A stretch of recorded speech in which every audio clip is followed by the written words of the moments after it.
En nombre del Padre, del Hijo, del Espíritu Santo. Amén. Señor, te damos gracias por tu presencia, Señor, por tu amor, por tu misericordia, por traernos este día aquí, Señor. Gracias, Señor. Queremos vaciarnos hoy, Señor, ante ti, poner al pie de tu cruz nuestras preocupaciones, nuestros miedos, en nuestros trabajos, nuestra familia, Señor. Vaciarnos de todo lo que nos impida hoy, Señor, recibir tu palabra, tu amor y tu misericordia, Señor. Hoy queremos vaciarnos, Señor. Ayúdanos a vaciarnos de nosotros mismos, Señor, para que tú nos llenes de tu Santo Espíritu, de tu presencia, de tu amor, de tu gracia, Señor.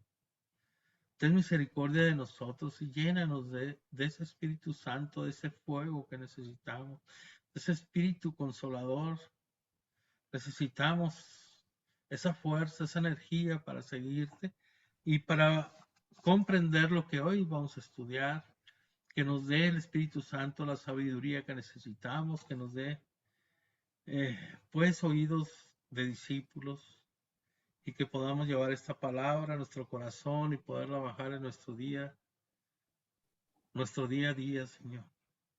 Ten misericordia de nosotros.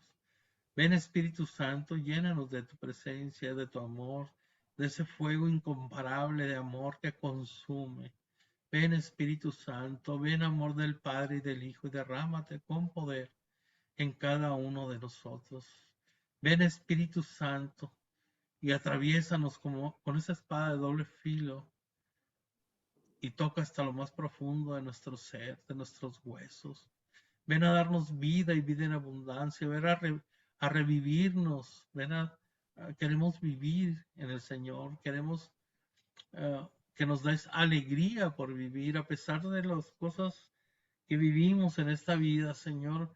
Venos a traer alegría para gozosos caminar con Jesús hacia nuestro destino, que es la tierra prometida, que es el cielo prometido, que es el reino prometido. Queremos estar ahí contigo, Señor, para siempre. A ti, mamita María, ayúdanos, intercede por cada uno de nosotros, protégenos con tu manto y llévanos hacia tu Hijo bendito. Todo esto, Padre, te lo pedimos en el nombre de tu Hijo Jesucristo, orando en el poder del Espíritu Santo, con la intercesión de María Santísima, nuestra Madre. Amén. En nombre del Padre, del Hijo, del Espíritu Santo. Amén. Bueno, pues vamos a ver el Evangelio, los capítulos, el Evangelio de San Lucas, a capítulos 13 y 14 el día de hoy. Y comenzamos así, en Lucas 13 del 1 al 9. En aquel mismo momento llegaron algunos que le contaron lo de los Galileos, cuya sangre había mezclado Pilato con la de sus sacrificios. Le respondió Jesús: ¿piensan que esos Galileos eran más pecadores que todos los demás Galileos porque han padecido estas cosas? No, se los aseguro. Y si no se convierten, todos perecerán del mismo modo. O aquellos 18 sobre los que se desplomó la torre de Siloé y los mató, ¿piensan que eran más culpables que los demás hombres que habitan en Jerusalén? No, se lo aseguro. Y si no se convierten, todos perecerán del mismo modo. Les dijo esta parábola. Un hombre tenía plantada una higuera en su viña y fue a buscar fruto en ella y no lo encontró. Dijo entonces al viñador: ya hace 3 años que vengo a buscar fruto en esta higuera y no lo encuentro. Córtala. ¿Para qué ha de ocupar el terreno estérilmente? Pero él respondió: Señor, déjala por este año todavía, y mientras tanto cavaré a su alrededor y echaré abono por si da fruto en adelante. Y si no da, la cortas. Palabra de Dios. Aquí tenemos un relato que hace el Señor que no viene en otro lado, ¿verdad? Refiriéndose a estos 2 episodios de la muerte de Galileos, que no los tenemos muy claros porque nomás aquí San Lucas lo dice. Al parecer el procurador Pilato en un hecho confuso, no se sabe muy bien, había ordenado una violenta represión en el templo de Jerusalén que terminó con la muerte de algunos galileos que habían acudido para ofrecer sacrificios. Por eso, de ahí la mención a que se mezcló la sangre con la de los sacrificios que ofrecían. Ellos fueron a ofrecer sacrificios y pues fueron muertos y por eso dice que se mezcló la sangre de ellos con los sacrificios de ellos. El otro hecho parece haber sido un poco anterior en el barrio de Siloé, ubicado en aquel tiempo en la periferia de la ciudad. Se había derrumbado inesperadamente una torre que pertenecía al sistema defensivo de la ciudad. Acuérdense, las ciudades tenían murallas y torres, aplastando y causando la muerte de 18 personas. Entonces eso es a lo que se cree que se refería el Señor. El pensamiento popular suponía en ellos, acuérdense cómo pensaban los judíos, que todo sufrimiento temporal y en particular la muerte violenta se relaciona directamente con los pecados personales. Si eres muy pecador, te enfermas, te da lepra, te da esto, te pasan cosas feas. Y si éste sufre, debe ser como un castigo por sus pecados o a lo sumo de sus padres, o sea, ¿verdad? Esa era la creencia que tenían en aquel tiempo. Sin embargo, Jesús les dice que no. Tratándose de muertes trágicas, inesperadas o violentas, al menos pensaban que los afectados eran más pecadores que el resto de la gente, ¿verdad? Pero aquí dice el Señor que no. Podemos decir que Jesús enseña que los males temporales y en particular la muerte violenta e inesperada, como en los dos casos a los que él habla, no se tiene relación con una mayor pecaminosidad, o sea, ser más pecadores, que ellos sean más pecadores, o sea, las víctimas más pecadores re, al resto de los demás gentes, ¿no? Jesús da a entender que al menos en los dos casos mencionados, los implicados no eran moralmente peores que sus compañeros que sobrevivieron ambas desgracias. O sea, lo que te pasa en la vida no quiere decir que porque seas muy pecador, ¿no? O sea, eso no es, o sea, hay pecados sociales que también, que pagamos todos, justos y pecadores por ellos. Y también muchas cosas, pues, como ellos, por ejemplo, que se derrumbó la torre, o que a los galileos que mataron, pues, muchas veces, unas veces son consecuencia de lo que hacemos y otras veces no está en control de nosotros, como la pandemia. O sea, son pecados sociales y ahí se llevan a buenos, justos y pecadores, ¿no?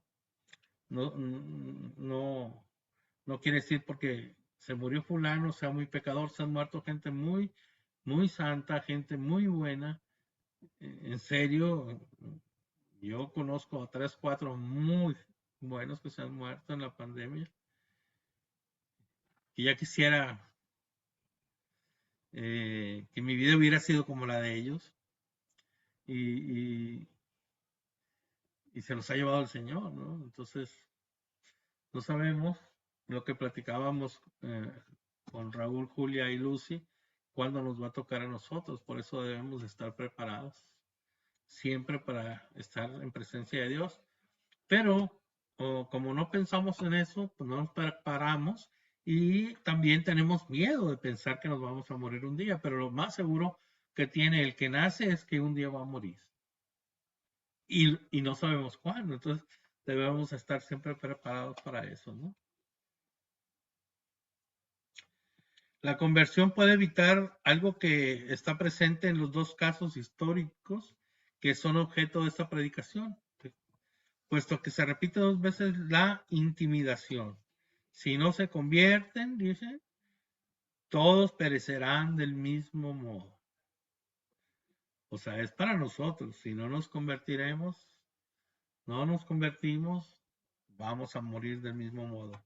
No dice que la conversión puede evitarnos la muerte, ni al menos una muerte violenta, pero sí una muerte sorpresiva e inesperada y consecuentemente impreparada, ¿no? O sea, inesperada y luego no preparados. ¿Y qué es lo que pasa? ¿Nos salvaremos? Entonces aquí es lo que parece que Jesús señala en ambos casos, ¿no? En ambos sucesos. Por eso es lo que platicábamos, o sea, no sabemos cuándo nos va a tocar estar en presencia del Señor, no tenemos la vida comprada. Que no queremos pensar en eso no significa que no nos vamos a morir.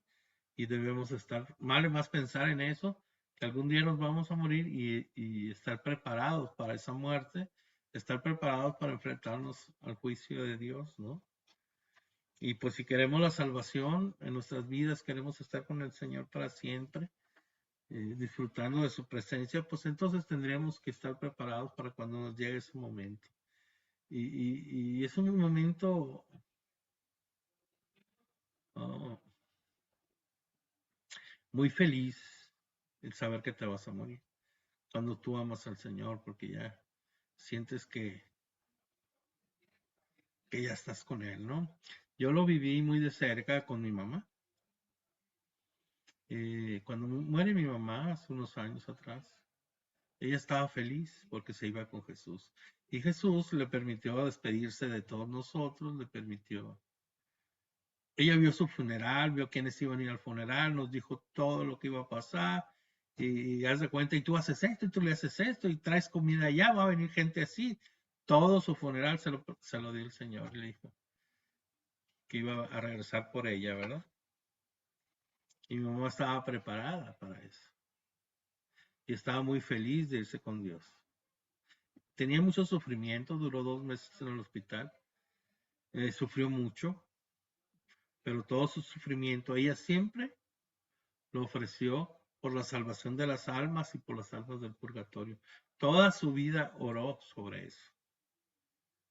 O sea, toda su vida, almas del purgatorio y la salvación de las almas, entregó oh, sus dolores, sus dolencias, sus enfermedades, sus cargas al Señor por la salvación de las almas. Entonces ella agarró su cruz, mi mamá, amó su cruz, porque sabía que su sufrimiento salvaba almas.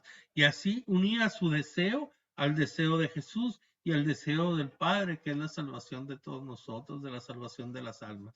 Por eso Jesús viene y muere en una cruz y resucita para darnos vida en Él. ¿Sí me entienden? Cualquier pregunta, están muy serios. Y Araceli y a Eliezer, pues ni los veo, no sé ni cómo estén.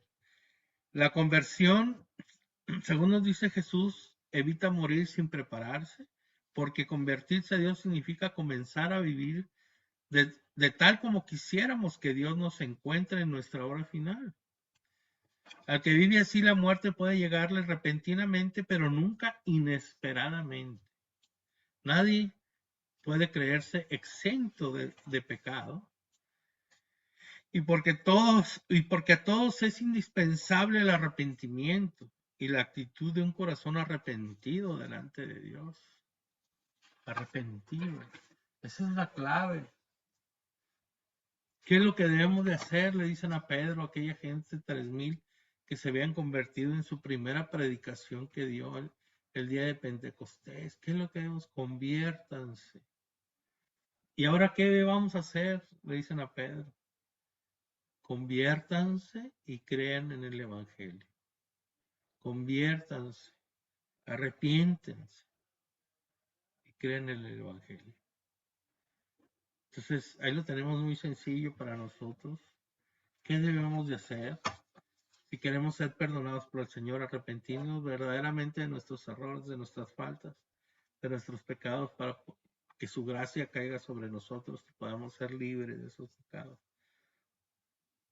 para poder volar hacia Él en algún momento que tengamos que partir de este mundo. La parábola del dueño de la vida refuerza esta doctrina.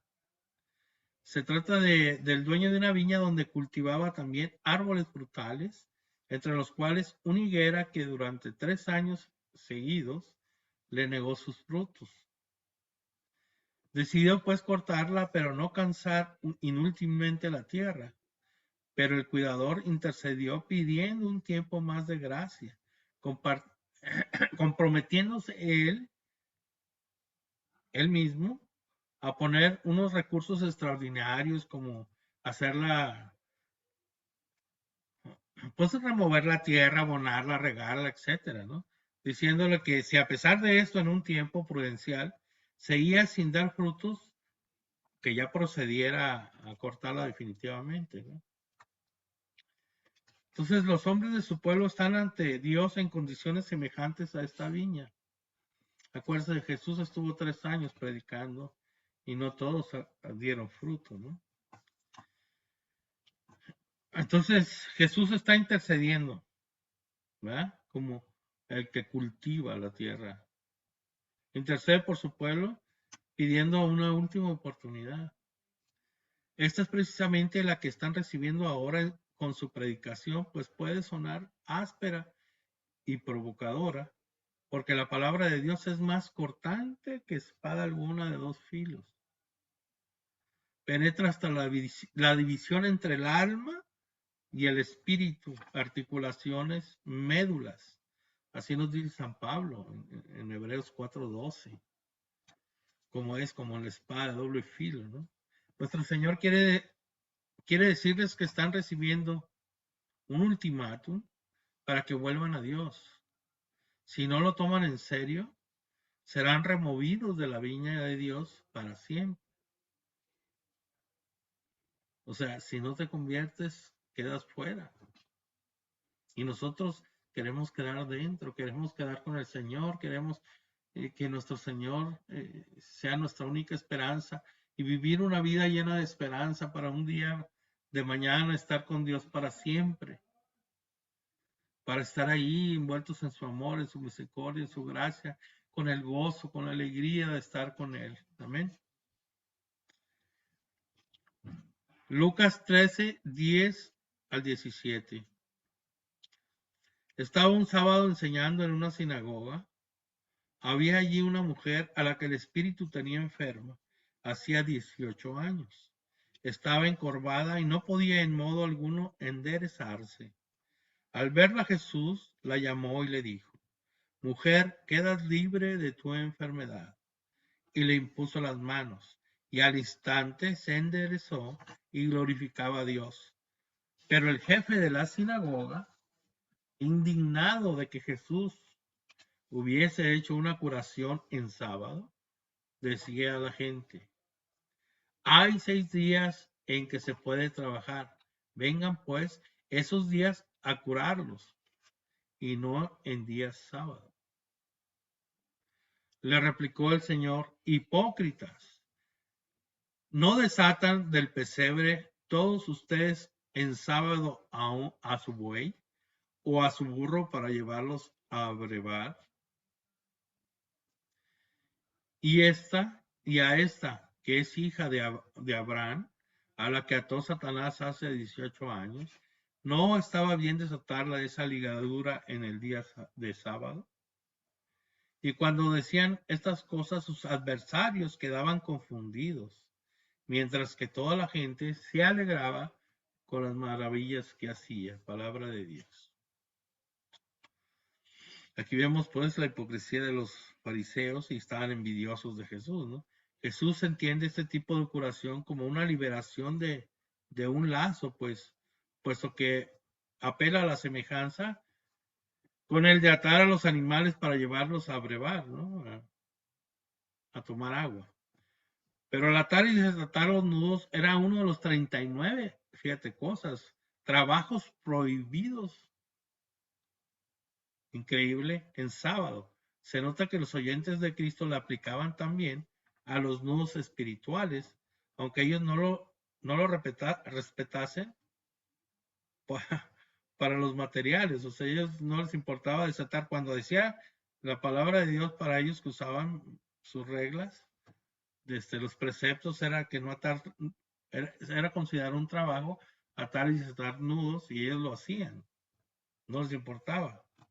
Al menos cuando se trataba de sus propios burros, ¿no? O sea, ellos lo hacían, pero no se, no querían que la demás gente lo hacía, ¿verdad?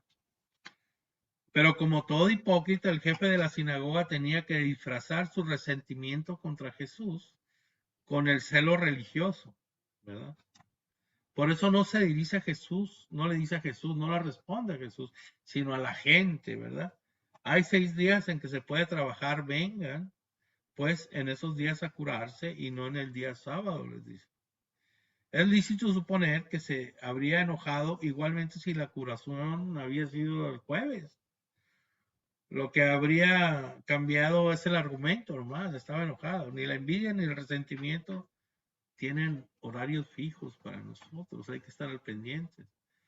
Que somos muy envidiosos a veces de lo que hace un hermano dentro del grupo, del ministerio, y tenemos a veces envidia o resentimientos porque él ahí hizo algo y nosotros no lo hemos hecho, porque él destaca, porque nosotros no destacamos. Hay tantas cosas que tenemos que luchar contra nosotros mismos para ir muriendo a nosotros mismos, a esos deseos malos y alegrarnos en el Señor, porque alguien sobresale y alguien hace algo bueno, alguien predica bien, da buenas clases, o sea, hay que alegrarnos porque Él también está haciendo lo que Dios quiere que Él haga y tiene las habilidades para hacerlo y se notan. Entonces, si nosotros no tenemos habilidad para cantar en el ministerio de música, no cantamos, no tocamos ni la puerta porque traemos llave de la casa. Entonces, no queremos agarrar el micrófono, cantar cuando no somos ni afinados ni nada y estar en el ministerio de música. Y si no somos buenos predicadores, si no somos predicadores, si no nos hemos preparado para hacerlo, tampoco queramos predicar. Y así es, o para ser maestro, pues para dar una clase como ahorita, pues tienes tú. Yo, por ejemplo, tengo que estudiar los evangelios, ver otras Biblias para ver las diferencias y ver también otros documentos para ver qué se usaba en aquel tiempo y todas esas cosas, ¿me entienden? O sea, no nomás es de leer la Biblia y ponerme a leerlo así nomás, ¿me entienden? Entonces debemos, y a veces nos causa enojo, envidia, que alguien hable, que alguien diga algo bueno. O sea, bueno, hay mucha gente que no dice, no son muy buenos que digamos, pero abren la boca por querer sobresalir, pero nosotros no nos importar. O sea, todos queremos que el reino de Dios crezca, que la palabra de Dios se lleve a los demás, que todos reciban la palabra a los demás. Hay unos que la reciben de una forma, otros de otras, y nosotros debemos estar de contentos porque la palabra de Dios se divulgue y porque nosotros también la estamos divulgando, la estamos llevando a los necesitados, ¿verdad? Nos vamos a Lucas 13, 18 al 21. Decía pues, ¿a qué es semejante al reino de Dios? ¿A qué lo compararé? Es semejante a un grano de mostaza que tomó un hombre y lo puso en su huerto y creció hasta hacerse árbol, y las aves del cielo anidaron en sus ramas. Dijo también, ¿a quién compararé el reino de Dios? Es semejante a la levadura que tomó una mujer y la metió en 3 medidas de harina hasta que todo fermentó. Palabra de Dios. Aquí pues vuelve Jesús a hablar del tema central de su predicación, que es el reino de Dios. Teniendo en cuenta que estas parábolas fueron pronunciadas en medio de las controversias y oposiciones de los fariseos que tenían ahí en esos momentos, Jesús habría querido con ellas tranquilizar a sus discípulos, diciéndoles que a pesar de las trabas violentas que sufrían, el crecimiento del reino de Dios avanzaría de modo lento, pero necesario, como la semilla que se va desarrollando hasta hacerse árbol, ¿verdad? Por eso tenemos que tener paciencia también. También nos enseña, a pesar del carácter aparentemente nulo de los discípulos que Jesús estaba por mandar al mundo, simbolizados en la pequeña levadura, o sea, serían capaces por la acción del Espíritu Santo de hacer fermentar la masa del mundo, ¿no? Decía 3 medidas de harina, dice el Señor, lo que equivaldría, es una medida grande la harina que está aquí, 3 medidas era como 36.44 litros. Es de ser un gran volumen, hasta transformarla en el reino de Dios. O sea, ese gran volumen, le metes poquita levadura, que eran los 12 apóstoles y los discípulos, a todo el mundo que había, y esa levadura pues va a fermentar, ¿verdad? La masa, y va a hacer que crezca la masa, va a hacer que crezca la palabra de Dios, el reino de Dios, y se vaya haciendo más grande. ¿Sí lo entendemos? ¿Sí o no? Los dos imaginas no son solo parábolas, sino profecías. Porque a diferencia de los oyentes de Cristo de 2000 años atrás, nosotros somos testigos, nosotros, de su realización. Cómo 12 apóstoles comenzaron y ahora cuántos millones de cristianos hay. Hemos nacido en un mundo transformado por la levadura cristiana de un modo muy fuerte. ¿Se dan cuenta lo que quiere decir con esta parábola del Señor? Y hasta llegó a ser tal a partir de ese granito de mostaza que plantó nuestro Señor y de esa pizca de fermento que enterró en la masa del mundo. Y como el Señor sigue plantando con sus santos nuevas semillas de mostaza y enterrando nueva levadura, así que no perdamos la esperanza de un nuevo florecer de santidad, ¿no? O sea, sigue habiendo, sigue dando al Señor, sigue poniendo la fe en los corazones, esa semilla de mostaza, se sigue divulgando el Evangelio, a pesar que vemos muchas cosas feas, pero se sigue. Y sigue el Señor aumentándonos la fe, ¿no? Y tengamos esperanza en Jesús, que vale la pena lo que vivimos, lo que dejamos atrás, con tal de llegar a nuestra meta, que es el reino de Dios. Amén. Nos vamos a Lucas 13, 22, 30. Atravesaba ciudades y pueblos enseñando mientras caminaba hacia Jerusalén. Uno dijo, Señor, ¿son pocos los que se salvan? Él les dijo, luchen por entrar por la puerta estrecha, porque les digo, muchos pretenderán entrar y no podrán. Cuando el dueño de la casa se levante y cierre la puerta, se pondrán los que estén fuera a llamar a la puerta diciendo, Señor, ábrenos, y le responderá, no sé de dónde son. Entonces empezarán a decir, hemos comido y bebido contigo, y has enseñado en nuestras plazas. Pero les volverá a decir, no sé de dónde son, retírense de mí todos los malhechores. Ahí será el llanto y el rechinar de dientes, cuando vean a Abraham, Isaac y Jacob y a todos los profetas del reino de Dios, mientras ustedes les han echado fuera. Y vendrán de oriente y occidente, de norte y de sur, y se les pondrán a la mesa del reino de Dios. Pues hoy hay últimos que serán primeros, y hay primeros que serán últimos. Palabra de Dios. Pues Dios es justo y su justicia le hace tener en cuenta aquellas circunstancias atenuantes de nuestros actos, o sea, aquellas circunstancias um, para disminuir nuestra culpa, ¿no?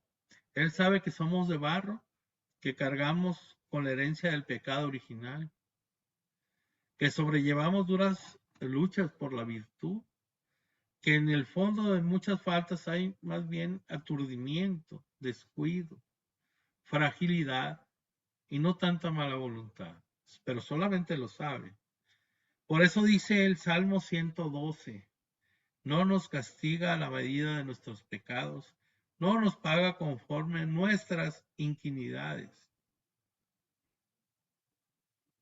Nosotros al perdonarnos al Señor no recibimos ese castigo que merecemos, porque el Señor toma nuestras cargas, nuestros pecados y los clava en la cruz y paga por nosotros. Aunque esto no significa que Dios salve al que no quiere convertirse. Nos anima a pensar que Él no nos fallará en la generosidad para abrirnos camino, para salir de nuestros pecados y miserias. Necesitamos su ayuda. No nomás es saberlo, es aceptarlo, es aceptar su palabra y vivir conforme su palabra. Jesús dice claramente que muchos pretenderán entrar y no podrán. Muchos no equivale a la mayoría. En efecto, la puerta de entrada tiene sus exigencias. No se entra por ella como cada cual elige, ni cuando se les antoje. Muchos, sin embargo, a pesar de estos avisos, pretenden y pretendemos y pretenderán entrar a su modo. O sea, acuérdense de una doctrina falsa, hago una nueva Biblia, le quito 6 libros, la interpreto como yo quiero. Entonces, quiero entrar al reino de Dios como yo quiero, ¿no? Es decir, siendo cristianos a su modo, y no podrán. O esperando hasta el final. Luego me convierto. No, soy muy joven, voy a disfrutar la vida y más al rato me convierto, ¿verdad? Para cuando se cansen de jugar en el mundo, ya no podrán. Dios no niega la entrada, en cambio, a quien busca ingresar del modo que lo ha dispuesto el dueño del banquete. O sea, es como él quiera, no como nosotros creemos. O sea, tal retrato, tal foto que nos da de la puerta alude ciertamente a las condiciones morales y espirituales estrictas para ingresar a la eternidad gozosa. Las puertas que conducen a la vida eterna o a la muerte segunda, no la primera. La muerte, vamos a vivir aquí. Y si nos vamos al infierno, Dios no lo quiera, es la segunda muerte. Y esa segunda muerte, pues es para siempre y en el infierno. No son aberturas materiales, sino disposiciones espirituales. Estamos hablando de espiritualidad. Para que nosotros podamos estar conscientes de eso, necesitamos ser espirituales. Necesitamos orar. Necesitamos estar en una constante oración con el Señor y compartir esos deseos del Señor en tu corazón, en tu vida y llevarlas a práctica en tu vida, ¿no? Pero solamente esas cosas espirituales que te fortalecen a ti, a tu espíritu, para poder controlar lo que tú hagas. Esta puerta tiene 3 bisagras, gira en 3 bisagras, ¿no? Que es la misericordia, la sabiduría y la justicia divina. La misericordia infinita se pone de manifiesto en la existencia de una puerta absolutamente inmerecida. No merecemos la salvación y el Señor nos la da. Su justicia en que la entrada tiene condiciones. O sea, la justicia de Dios tiene condiciones. Las haces bien, ya lo hiciste. No las haces, bye bye, ¿no? Su sabiduría en que esas condiciones perfeccionan a quienes la cumplen y se pone de manifiesto la maravilla de los planes divinos. O sea, cuando tú ya te haces espiritual, cuando quieres hacer las cosas como Dios quiere, quieres luchar, tienes la esperanza de un día estar con el Señor. Entonces ahí se te van manifestando el reino de Dios aquí en la tierra y te va dando esas probaditas de amor, de presencia de Dios y que hacen aumentar tu esperanza, aumentar tu fe, querer estar ahí con el Señor y que te lleve ese querer, esa esperanza, ese anhelo de estar con Él un día, te lleve a un comportamiento como Él quiere que sea, no como tú crees, no como tú sientes, no, sino como quiere Dios, como siente Dios. Y entonces para eso necesitamos estar en una intimidad con el mismo Señor para saber lo que quiere. Y también, pues, como estamos haciendo hoy, pues estudiando su palabra para entenderla, ¿no? Para compenetrarnos con esa palabra, para poderla llevar, entenderla con la sabiduría de Dios y poderla bajar a nuestra vida diaria, que eso es lo más difícil. A veces sabemos muchas cosas aquí, pero bajarlas al corazón para vivirlas en el día a día, eso se nos hace un poco más difícil, ¿verdad?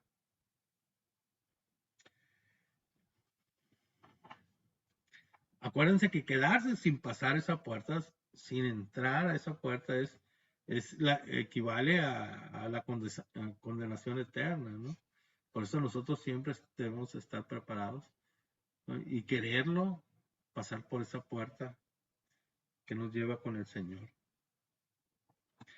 La salvación, pues, como dice Jesús, exige esfuerzo y lucha. Es una lucha contra uno mismo. La única guerra santa que predica Jesucristo es la que uno debe de librar en su propio interior, donde se encuentra el verdadero enemigo de Dios y del hombre, el hombre mismo que da las espaldas a Dios. Entonces, ¿qué pasa? ¿Por qué contra uno mismo? Porque uno mismo es el que le permite al diablo que entre en nuestras vidas, que haga de nuestras vidas, que tome nuestras vidas y las manipule como una marioneta que nos hace a nosotros, que nos manipule de alguna forma, yendo con brujos, yendo con adivinadores, yendo con esto y lo otro, le vamos dando la oportunidad al diablo, a Satanás, a que nos maneje. Entonces ahí ya le estamos dando chance a él y le estamos dando la espalda a Dios. Ay, que estoy enfermo. Y en vez de ir con el doctor de doctores, el médico de médicos, el señor de señores, nuestro único Dios, Señor y Salvador nuestro, van con brujos. O sea, claro, yendo con el médico correspondiente de aquí la tierra, como dice Eclesiástico 33, que dice que hay que tenemos que ir, 38, perdón, que debemos ir con el médico. Pero después de eso se corren. Ay, que me recomendó una vieja esa, una mujer que hace muy buenos trabajos. Y ay, estoy, sí, comadre, vamos. En el grupo de oración me ha tocado eso. No estoy hablando de la gente allá afuera de la parroquia. Estoy hablando gente de un grupo, gente que son servidores y gente que sigue haciendo esas cosas. Y gente que hasta ministros de la comunión. O sea, ¿cómo es posible? ¿Cómo es posible?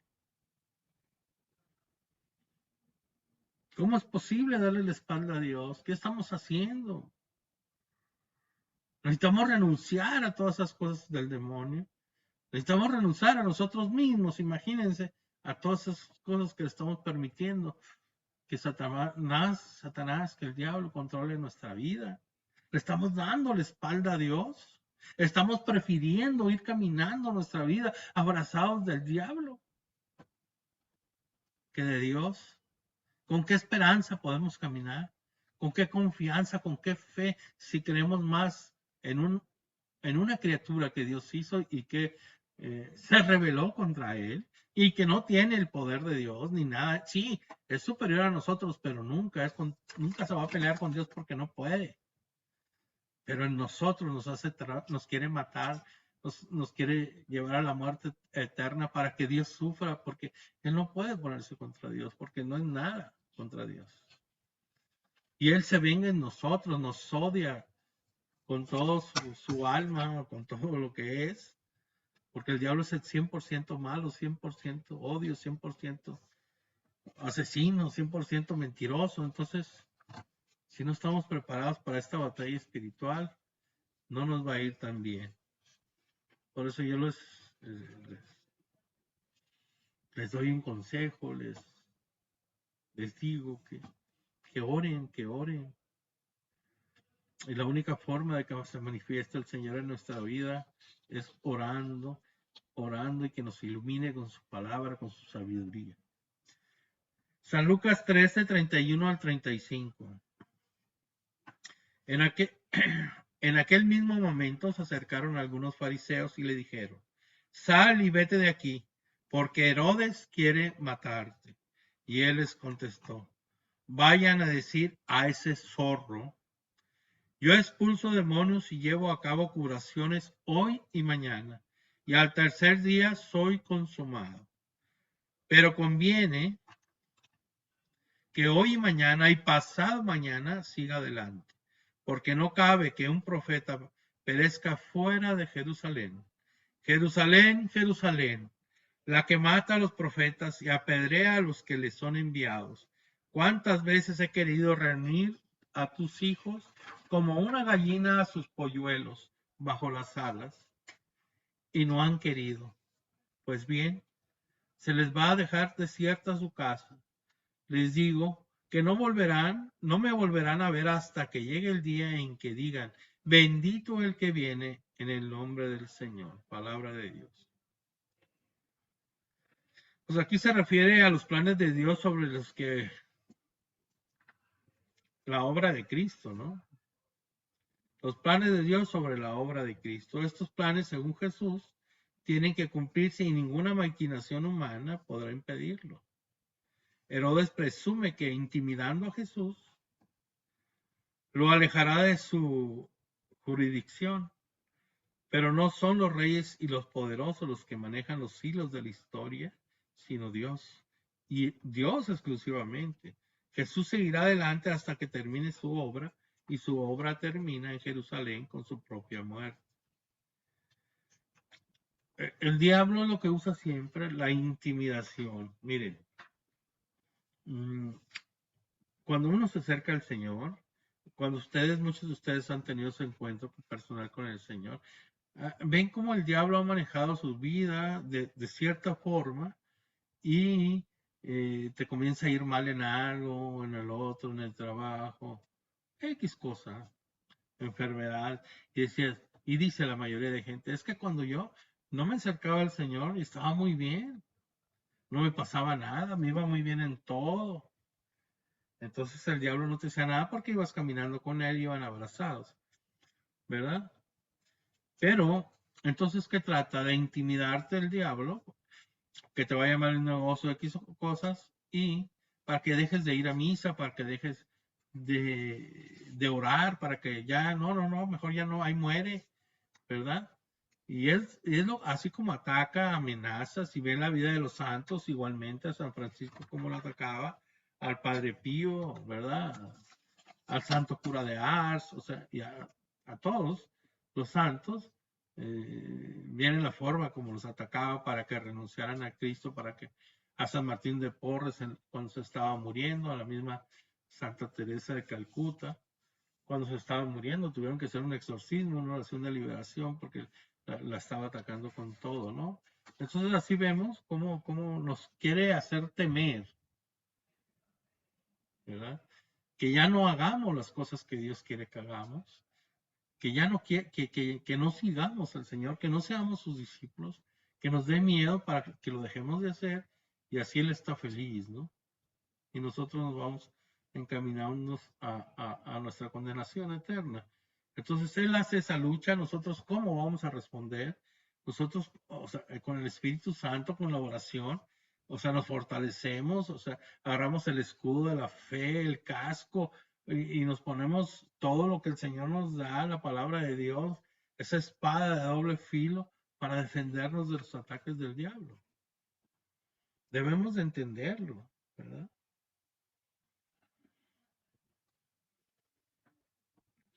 Debemos entender que estamos en una batalla y no lo entendemos, o sea, creemos que es un juego. Esto es, nos estamos jugando la vida eterna y el diablo, el enemigo, quiere llevarnos al infierno. Dios viene, muere por nosotros, resucita, nos da la salvación, pero necesitamos agarrarla, no nomás es, ya me la dio ya, yo me quedo muy a gusto, ¿no? Tienes que convertirte al Señor, tienes que pedirle perdón de corazón por tus pecados, arrepentirte y aceptar su salvación así, ¿verdad? Es la forma de aceptarlas. Nos ha dejado el reino de los cielos, pero necesitamos ir por ese reino, necesitamos ir a reclamar ese reino, ¿verdad? ¿Y cómo lo hacemos? Con nuestra conversión, ¿verdad? Así con sus propias palabras Jesús dice, hoy, mañana y al tercer día.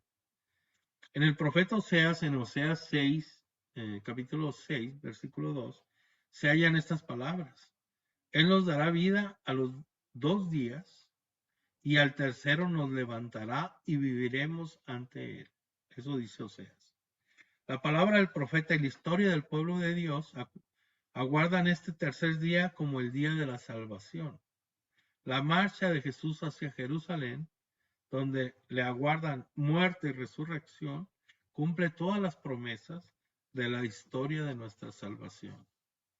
Acuérdense, la historia de salvación del hombre comienza en Génesis 3:15, cuando le dice a la serpiente, ¿verdad? Una mujer aplastará tu cabeza y tú le morderás el carcañal o el talón, ¿verdad? ¿Se acuerdan de eso? En Génesis 3:15, ahí comienza la historia de nuestra salvación.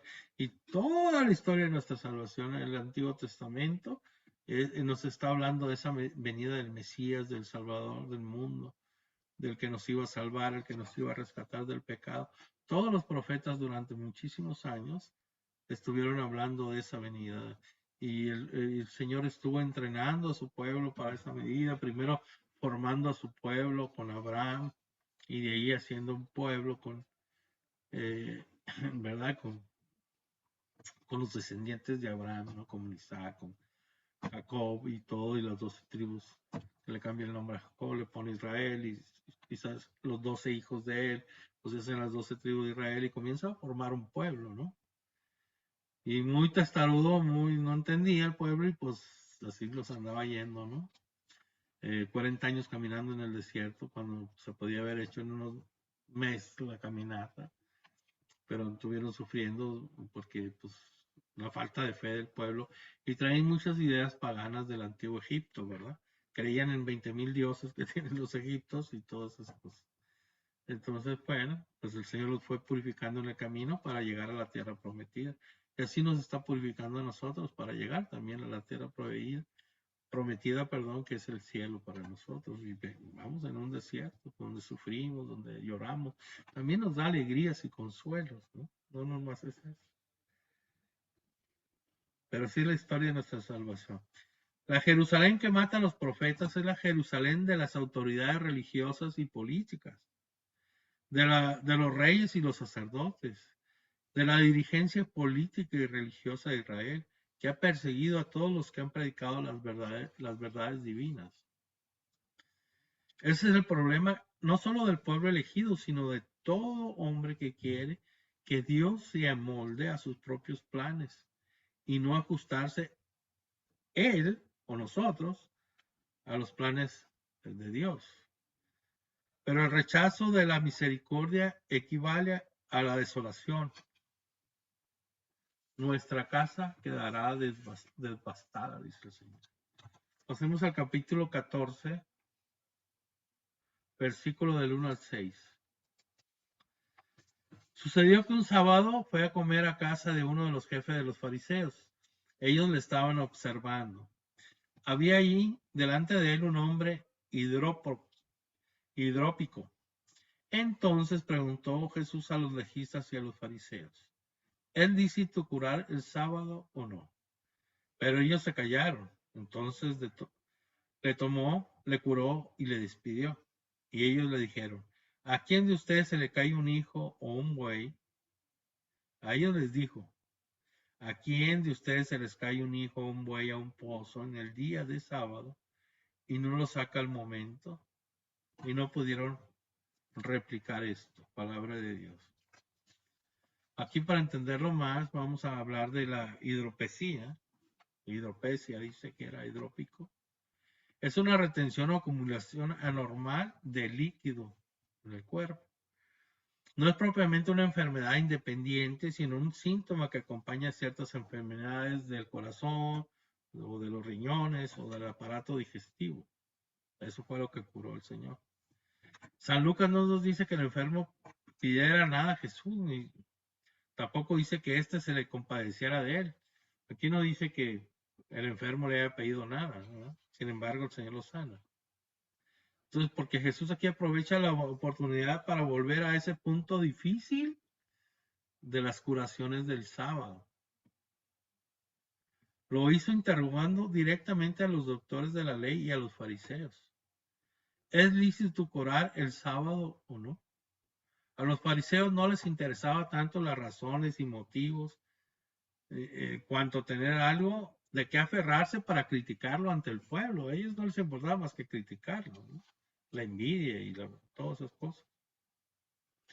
El que ninguno replique la pregunta del Señor se muestra que ninguno de ellos, por más observantes de la ley que se consideraban, hubiera dejado de obrar así. Así que no le, o sea, si es que no le había sucedido ya alguna vez, lo habían hecho ellos en su vida alguna vez. Por eso deja en evidencia que la ley del descanso sabático exigía una interpretación, la cual ellos de hecho la hacían correctamente cuando se trataba de sus propios intereses.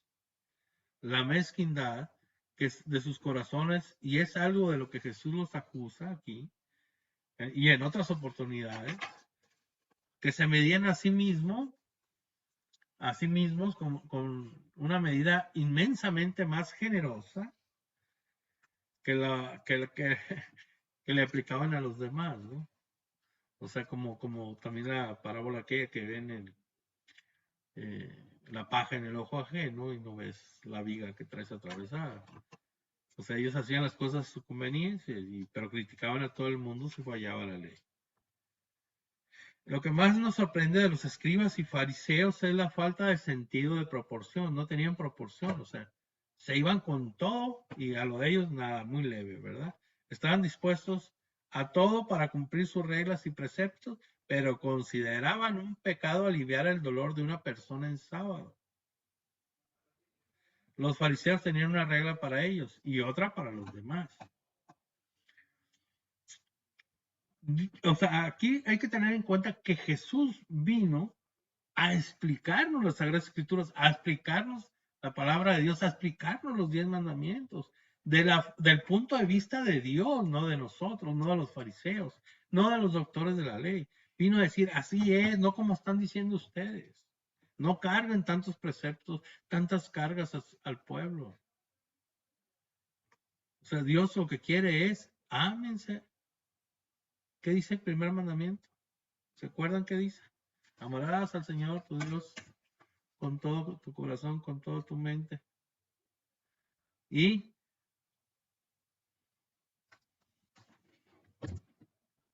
a ver, Lucy, ¿tú quieres hablar?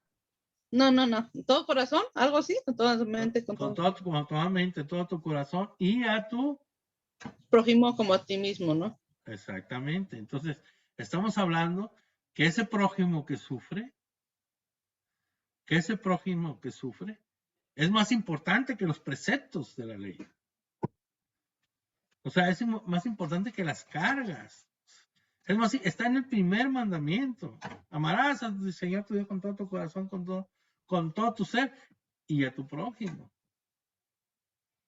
Y se fijan por un nudo porque desatas un nudo cuando el Señor está sanando el sábado, ¿no? Eso nos viene a explicar muy bien el Señor.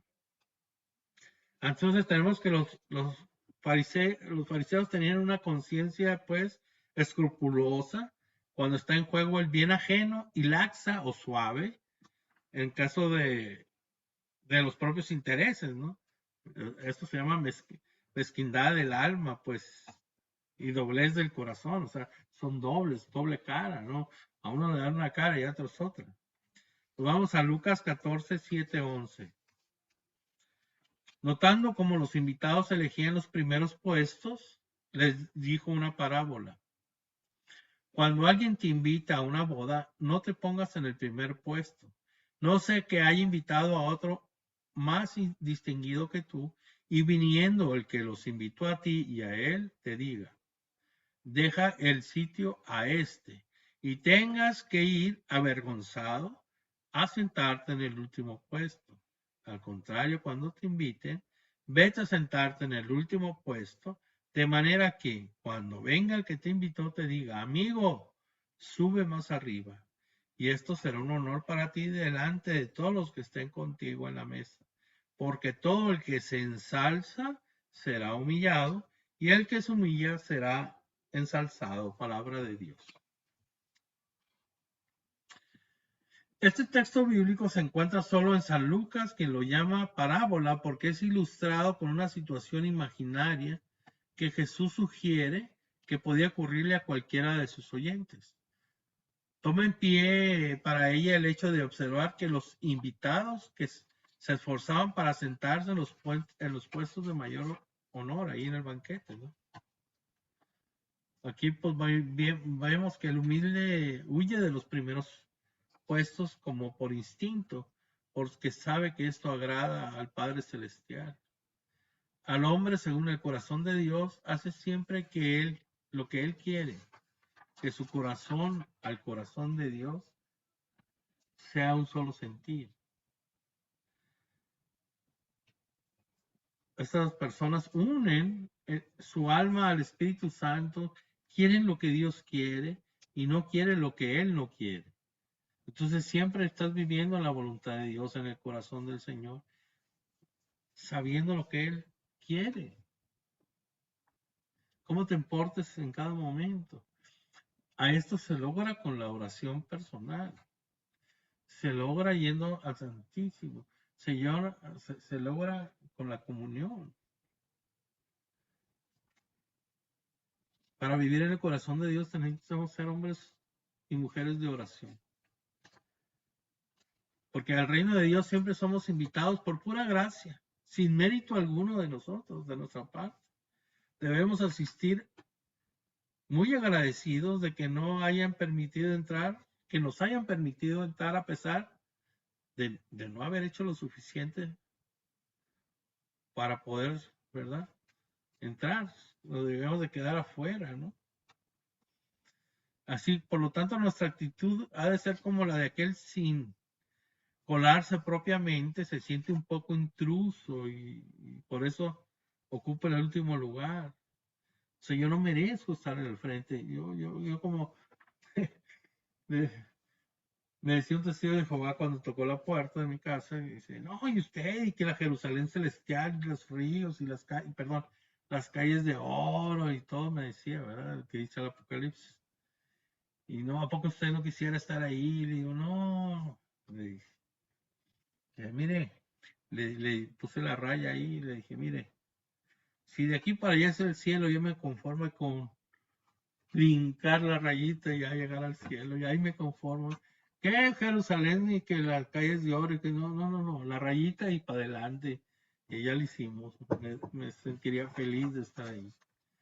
O sea, no ambiciono más que estar con el Señor. O sea, ya lo que llega adelante, pues el Señor dirá, pero estar así, así debemos estar, ¿no? O sea, no, ni siquiera merezco estar, pero sí tengo el anhelo de estar por su promesa, por lo que él ha pagado por mí, porque le creo a su palabra y creo en Él y confío en Él.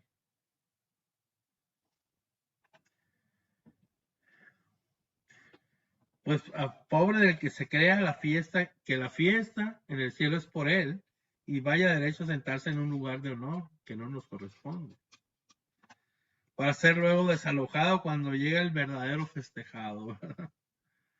Vamos a Lucas 14, 12 al 14. Dijo también al que le había invitado,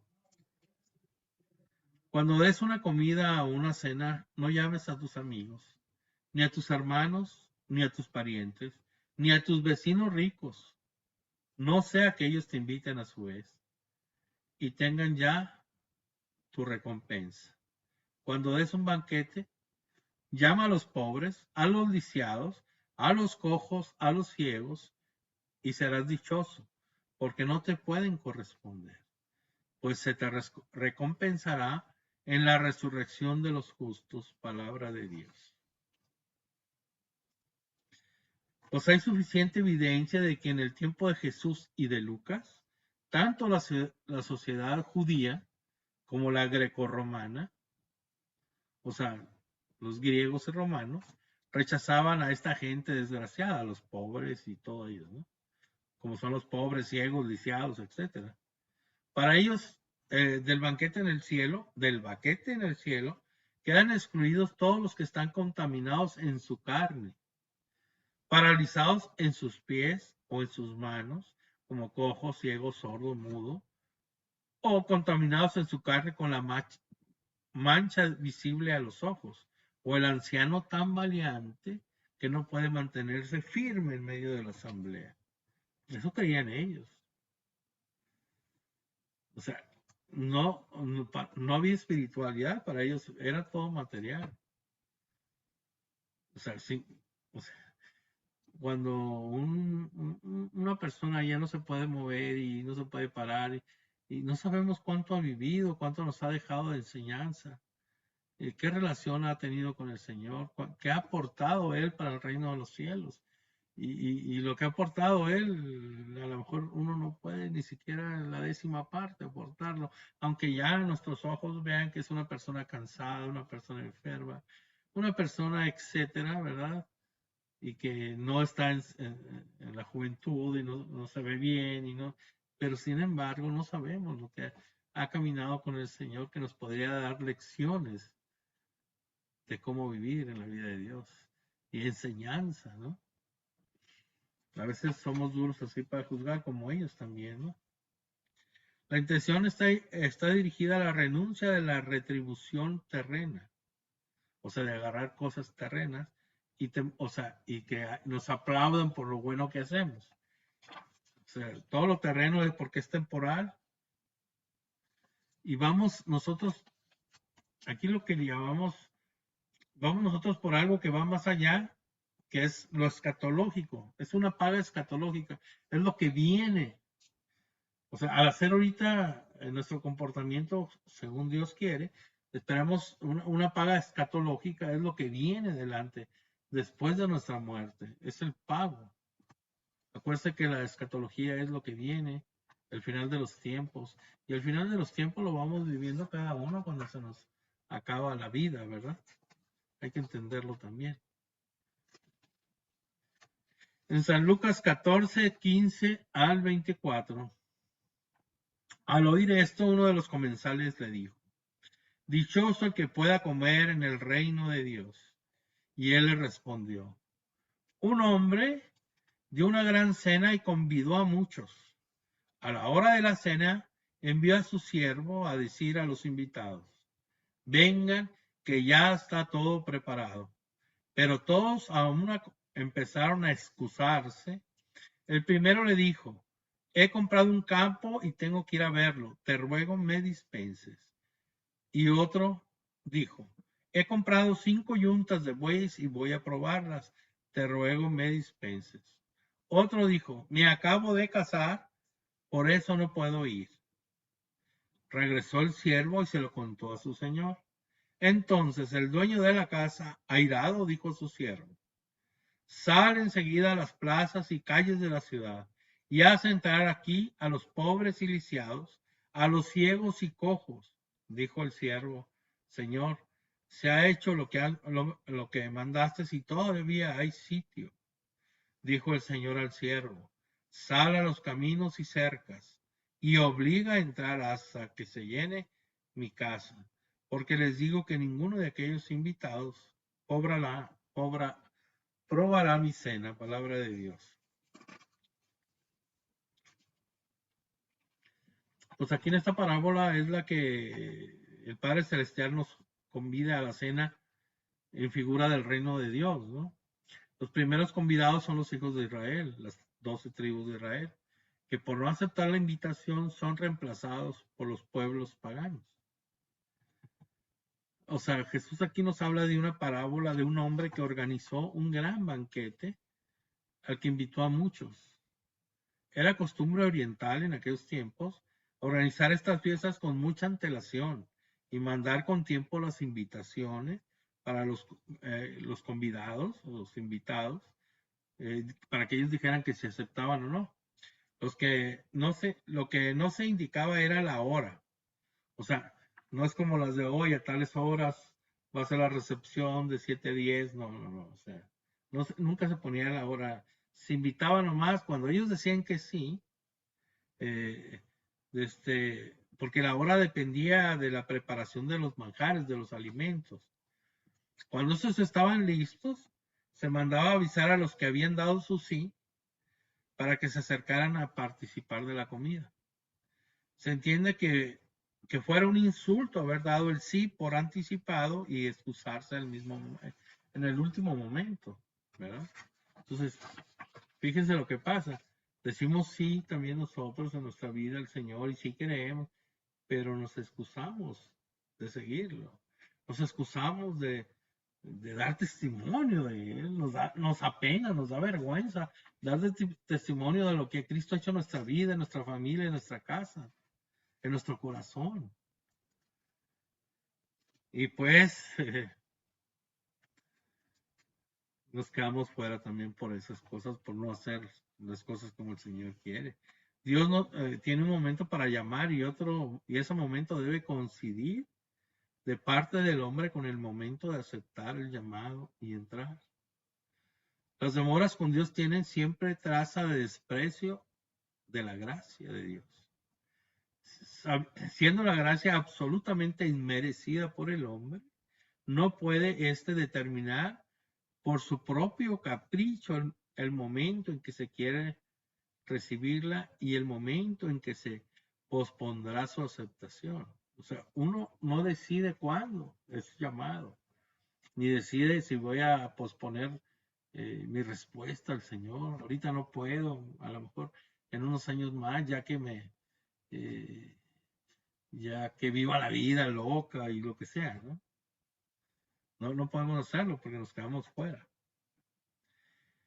Esta es la locura más grande que podemos hacer en el orden de nuestra santificación y de nuestra salvación, decirle no al Señor.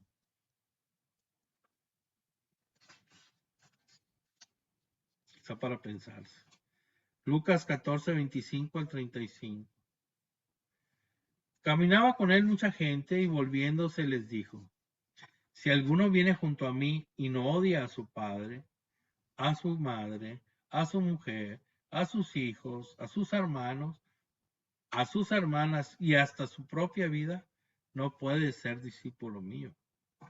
El que no lleve su cruz y venga detrás de mí, no puede ser discípulo mío. Porque ¿quién de ustedes que quiere edificar una torre, se sienta primero a calcular los gastos? No se sienta primero a calcular los gastos y ver si tiene para acabarla.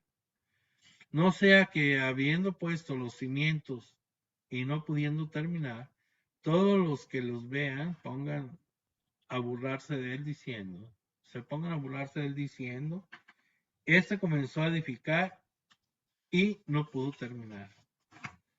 ¿O qué rey que sale a enfrentarse contra otro rey no se sienta a deliberar si con 10,000 puede salir al paso del que viene contra él con 20,000?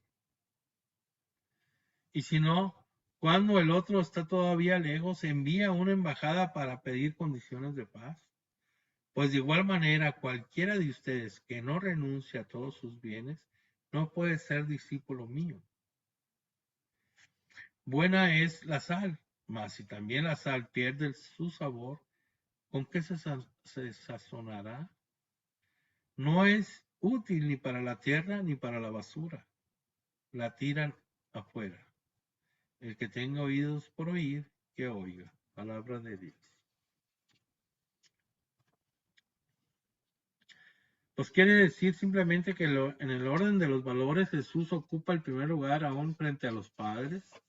Nótese que si bien el honrar al padre y madre es un gran mandamiento del mismo Dios, Jesús se declara el mismo instrumento de discordia en las familias y previene que los enemigos estarán en la propia casa.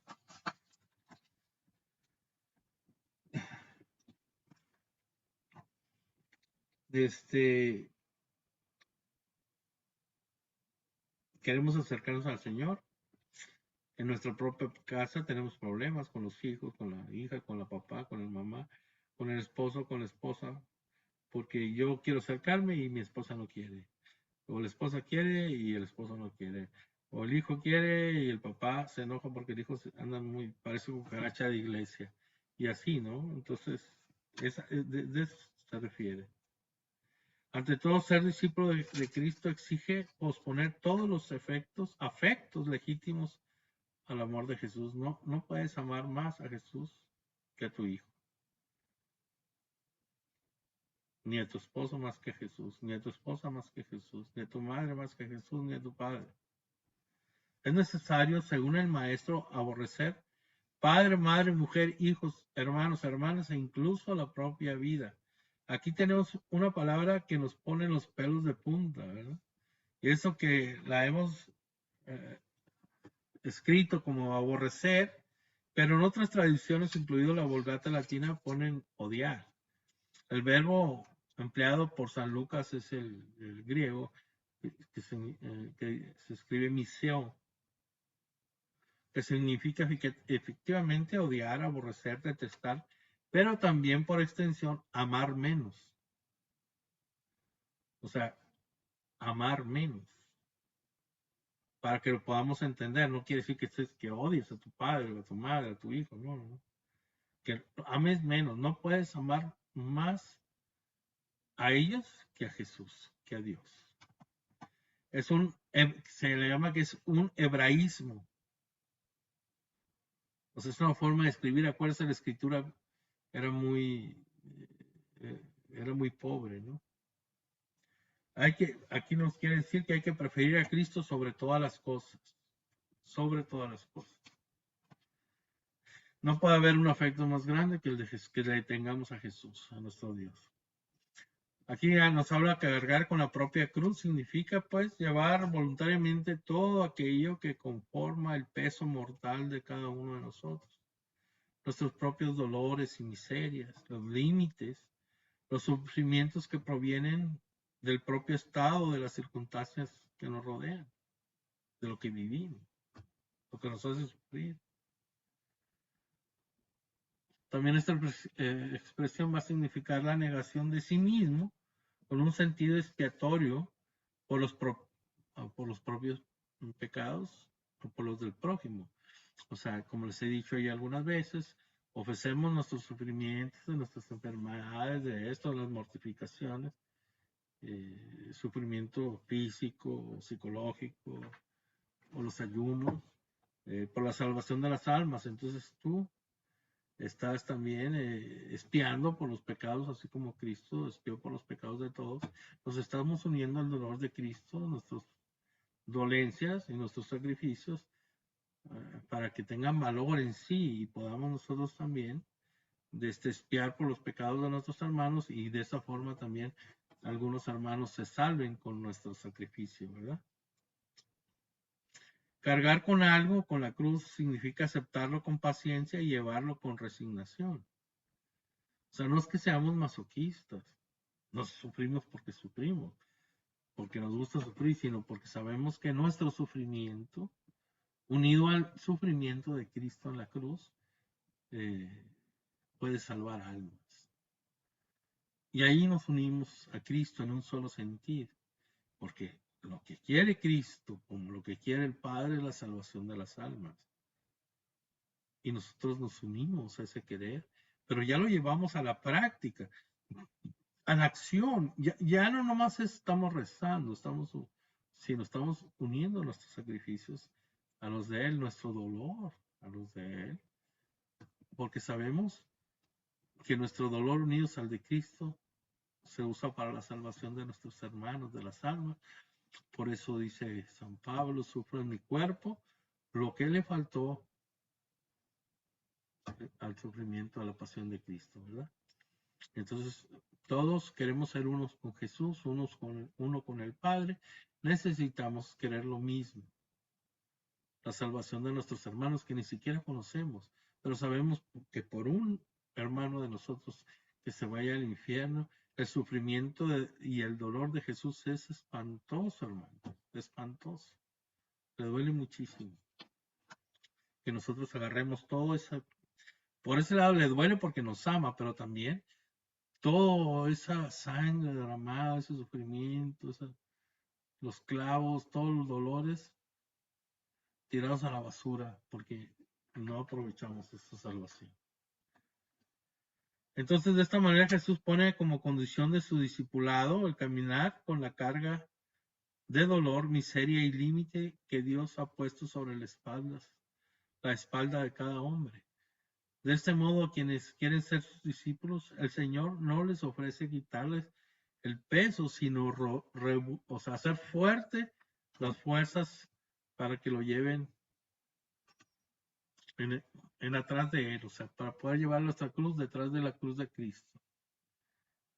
Aquí siguen dos parábolas que iluminan esta decisión de la voluntad, la del constructor de la torre y la del rey que sale en campaña.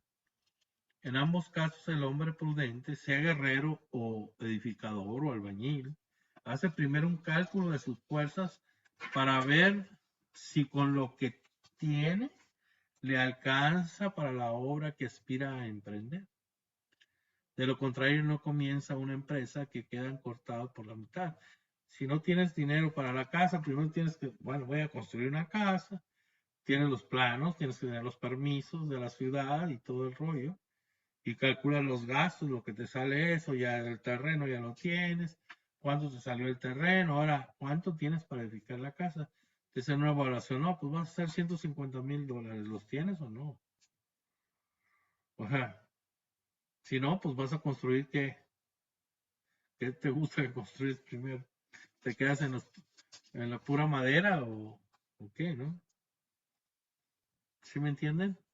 O sea, si vamos a estar en las cosas del Señor, pues necesitamos, ¿lo haré o no lo haré? Todo esto significa que no se debe de ir tras Cristo como quien sale a un día de picnic, ¿no? O sea, echarte un lonchecito ahí en el césped de un cerro, sino como quien va a la muerte, prepararte para eso. Vas a la muerte de ti mismo, de morirte de ti mismo. Jesús quiere seguidores conscientes de su misión y de las renuncias que ésta conlleva. Es necesario calcular los costos, es decir, saber lo que se está pidiendo al pedir ser discípulo de Jesús. Después no valen los reclamos. Y aquí también usa la sal, que es el símbolo de la sabiduría sobrenatural, representa a los que han de difundirla en el nombre de Jesús. Si ellos pierden la buena doctrina, se hacen despreciables ante Dios como el estiércol, porque esto viene siendo la corrupción de la grey del pueblo de Dios. Si falsifican la doctrina y les dan una doctrina falsificada, y entonces ya la sal pierde el sabor, ¿no? A eso se refiere con esto. Entonces, bueno, pues esto es los capítulos que vimos, y pues ahora sí las preguntas que puedan tener, veámosla. ¿Alguien tiene alguna pregunta, alguna duda?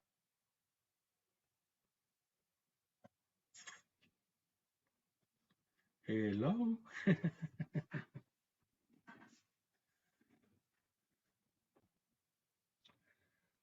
Sobre todo me gusta o también me gustaría saber si algo nuevo que hayan visto que no entendían y que ya pudieron entender en esta clase, o así, ¿cómo vamos? Pues en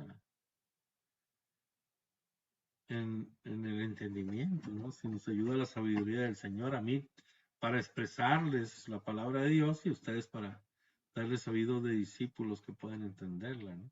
La sabiduría que se necesita, tanto para dar la clase como para recibirla y entenderla, ¿no?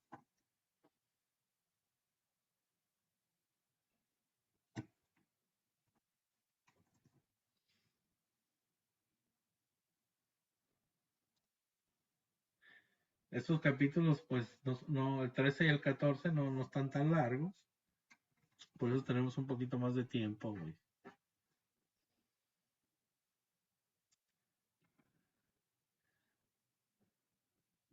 ¿Qué piensan, qué dicen, qué cuentan? Las dos parábolas, cuando dice semejante a un grano de mostaza, que un hombre toma y sembró en un jardín, ¿ese se está refiriendo a uno Eso se está refiriendo a la fe, o a uno con fe. O sea, sí? si tú estás, Raúl, ahí, recibes la palabra de Dios, como en este caso estamos haciéndolo, o ya sientes la curiosidad por las cosas de Dios, o sientes esa ansia, ya esa fe, ya que comienzas a creer en lo del Señor, entonces cuando el Señor pone esa semillita en tu corazón. Pero esa semillita tiene que crecer hasta hacerse un árbol. Entonces, ¿cómo la vas a hacer tú crecer? Tú tienes que regar esa semilla para que crezca, para que florezca, para que crezca tan fuerte dentro de ti, que sea ese árbol que vienen las aves del campo y se paran sobre esa fuerte árbol de fe que tienes, y también cómo das sombra a los demás que no tienen fe, cómo se arriman a ese árbol, era esa semillita que la fuiste creciendo con la oración, con los sacramentos y con todo, la fuiste a hacer creciendo, se hace un árbol, y los demás van a acurrucarse, a agarrar sombra debajo de esa fe tuya, tú que eres el árbol, ya fuerte, ya con mucha fe, un hombre de mucha fe, y los demás se arriman a ti pues para preguntarte, para decirle, y tú les vas a aconsejar y decir, tú ya tienes una fe formada, una fe fuerte como un árbol, donde los demás se pueden ir a meter debajo de tu sombra y poder, tú poderles transmitir esa fe y enseñarles esa fe, cómo llevarla a cabo también, porque pues yo les puedo decir hay muchas cosas y enseñarles algunas, pero ¿cómo? O sea, ahora, ¿cómo llevo a cabo eso? ¿Cómo voy a amar a Dios? ¿Cómo voy a dejar que Dios me manifieste su gracia y cómo su sabiduría y para yo saber lo que tengo que hacer y para querer lo mismo que Jesús quiere, ¿no? Vivir en el corazón de Jesús, cómo vivir, cómo orar, cómo profundizar en la oración en mi relación personal con Jesús, que mi relación personal con Jesús es la que crece. Crece la fe, crece todo, crece la paciencia, crece la fe, crece la esperanza, ¿no? Y la esperanza, cuando tú tienes mucha esperanza, una esperanza muy crecida, ya estás anhelando tu espíritu, tu alma, anhela un día estar con el Señor. Esa es tu esperanza, tienes la esperanza puesta en Jesús y vale la pena todo. Después, cuando ya tienes mucha esperanza, vale la pena todo, vale la pena dejar las cosas del mundo, las cosas que te apartan de Dios. ¿Y por qué? Porque tú ya tienes esa esperanza bien fijada con toda esa fe que Dios ha puesto en ti, tienes la esperanza y nomás miras hacia adelante, miras a Jesús, ya quieres, tu alma, tu espíritu anhela estar con el Señor para siempre. Como San Pablo decía, ¿no? Señor, tú sabes que mi alma ya quisiera estar contigo, pero el cuerpo es la cárcel de mi alma, Señor. Entonces, Santa Teresa decía lo mismo y por eso muero, porque no muero, Señor. Yo quiero estar contigo y me muero por estar contigo y por eso muero, porque no muero.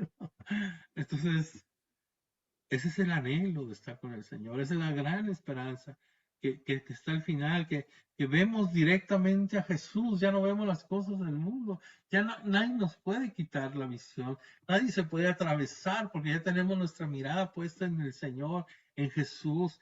No nos interesan las cosas, nos interesa Jesús, seguir a Jesús, estar con Jesús por la eternidad. Ya hablé mucho, hablen ustedes.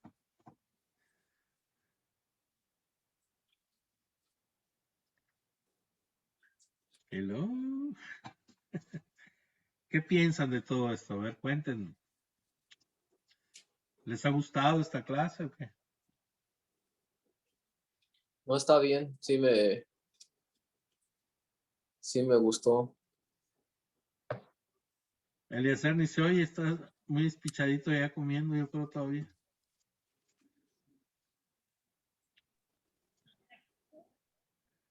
Sí, estaba comiendo.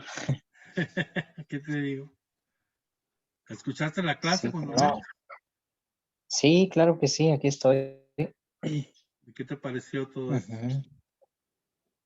No, pues muy bueno, muy llegador, muy muy fuerte. Es un compromiso de cada uno. Yo creo que pues es algo que se tiene que meditar mucho y bueno, pues ir a la acción. Ujú. Es que no vamos a la acción porque no lo vemos como algo así, o no tenemos nuestra esperanza fundada en Cristo. O sea, no tenemos el anhelo de estar con el Señor un día. O sea, no son, a lo mejor son pensamientos bonitos, a lo mejor se hace como fantasioso de repente, pero no vivimos por ese deseo, por ese anhelo de estar un día con el Señor. No tomamos en cuenta que un día vamos a estar enfrente del Señor y vamos a ser juzgados. O sea, no hacemos lo que tenemos que hacer en esta vida, lo que el Señor quiere que hagamos, y nos ha dado los dones, los carismas, nos ha dado lo que necesitamos para hacer su voluntad, ¿no? O sea, y nosotros no nos comprometemos, y al no comprometernos, pues entonces, pues nos va a exigir, si ya nos dio, luego nos va a exigir porque no lo hicimos, ¿no? Y así de sencillo, ¿no? Sin averiguar tanto. Sí, Pero no lo queremos ver, o sea, lo tenemos enfrente, están las Sagradas Escrituras, las leímos y como si nada. No despertamos a la vida espiritual. Y se nos va la vida delante de nuestros ojos.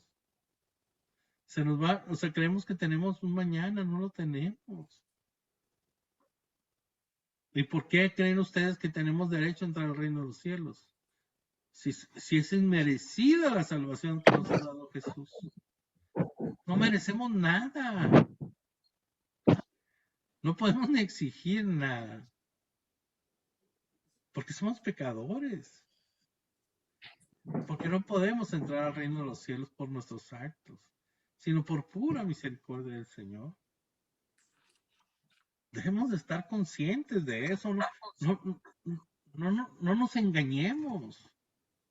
No porque nos tapemos los ojos y nuestros oídos y no queramos pensar en eso, no va a pasar. Cada día que pasa en nuestra vida tenemos un día menos para estar en ese juicio en presencia de Jesús cuando viene por nosotros. No sabemos cuándo. No sabemos si es mañana o pasado o al ratito. Por eso debemos estar preparados para eso. Vivimos como si no fuera a pasar nada. Ese es el problema. Por eso hay que hacernos conscientes de todas estas cosas. Y renovar nuestro compromiso seguido con el Señor. Yo te acepto, Señor, yo quiero, ayúdame. Y tienes que estar renovando continuamente ese compromiso con Él, ¿no? De responderle con todo lo que puedes, con todo lo que tengas. Cada quien tiene una manera diferente de hacerlo y pues el 100% de cada uno de respuesta al Señor solamente Dios lo sabe. Tu 100% de hacer es uno, el de Luz es otro, el de Julia y Raúl es otro, el de Araceli, que está Ortiz, es otro, o sea. Entonces, pero el 100% de Eliezer no va a ser el 100% mío, ni de Lucy, pero solamente Dios sabe si estás dando lo que puedas. Porque ahí interviene pues lo que venimos cargando, nuestras ataduras, nuestras cosas psicológicas que hemos sufrido a través desde el vientre de nuestra madre hasta ahorita. Todas esas cosas el Señor lo toma en cuenta, ¿no? Gracias a Dios no nos juzga así por lo que ve, así nomás superficial, sino se va más allá para hasta nuestros antepasados para poder tomar una decisión. Por el amor que nos tiene, anda buscando, el Señor Jesús anda buscando la excusa, el pretexto para salvarnos, ¿no? Porque Él vino a salvarnos. Y anda buscando el pretexto, acuérdense. La salvación no significa que te vayas directo al cielo, que sí se puede lograr, pero ya que no te vayas al infierno yéndote al purgatorio, que yo no quiero irme al purgatorio, porque también es un sufrimiento tremendo. Ya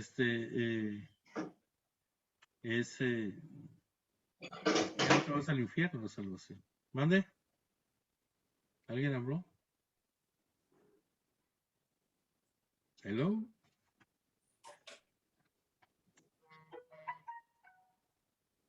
Yo tengo una pregunta, Martín. A ver. No hablé, pero tengo una pregunta. ¿Por qué Jesús le preguntó aquí donde en el capítulo, versículo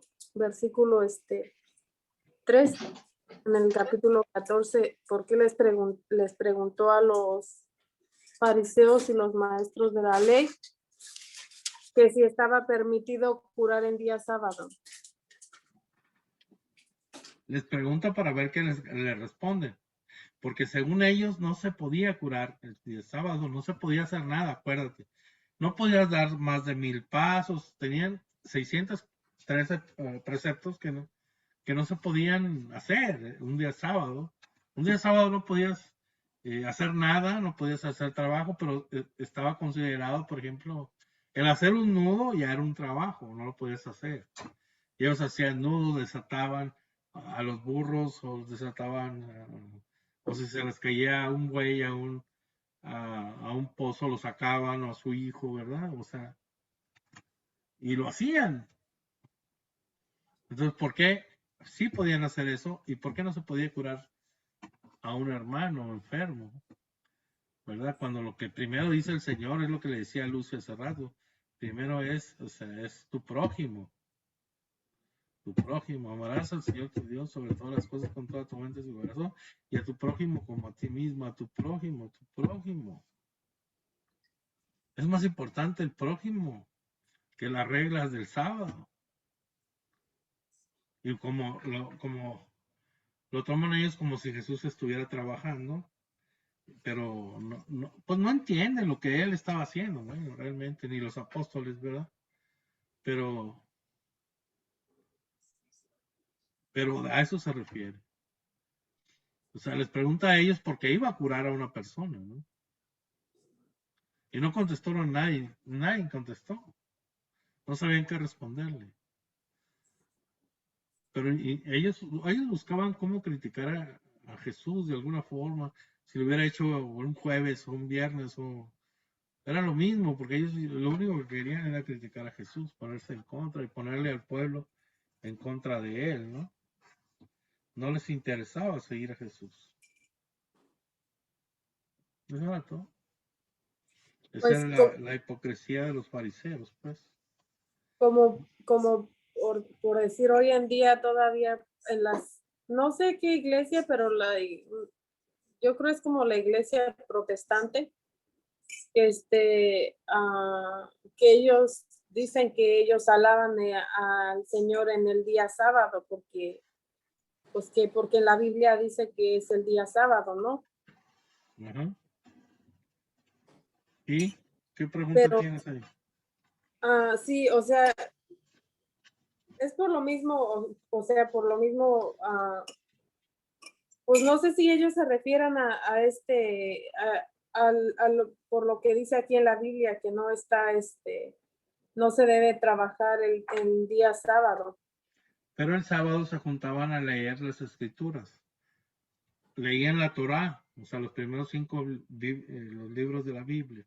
Leían la Torá y la practicaban y luego leían a los profetas también los sábados. Casi en todo lugar había una sinagoga donde se reunían los hombres, las mujeres no podían entrar. Y eran los rollos esos de papiro, ¿no? Donde cada rollo tenía un libro y se leían de algún profeta y también se leían el Pentateuco, que era lo más sagrado para los judíos y lo sigue siendo, los 5 primeros libros de la Biblia. Y eso se hacía los sábados, se suponía que nomás se dedicaba al Señor. Y entonces ellos comenzaron a decir, no puedes hacer eso, no puedes trabajar, no puedes hacer eso. Pero Jesús vino a cambiar eso y los apóstoles lo cambiaron por el día de la resurrección. Entonces ahí lo vemos en Hechos de los Apóstoles primero, ¿verdad? Cuando se reunían era en el día domingo, el día del Señor era el día domingo, ¿verdad? Y tanto así que domingo viene de Dominos, que es el Señor. El Señor, el Dios, Dominus. Okay. Entonces los apóstoles le cambian a festejar la resurrección del Señor el domingo. Y de ahí comienzan ellos a reunirse todos los domingos y el día de la resurrección del Señor y así hasta nuestras fechas.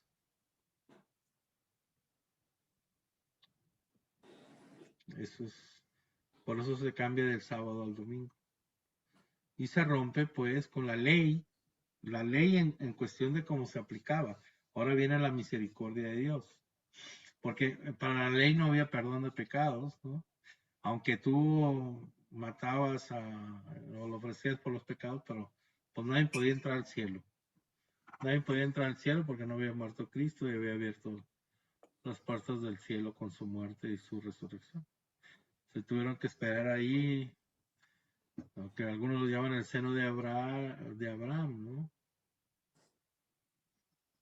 Y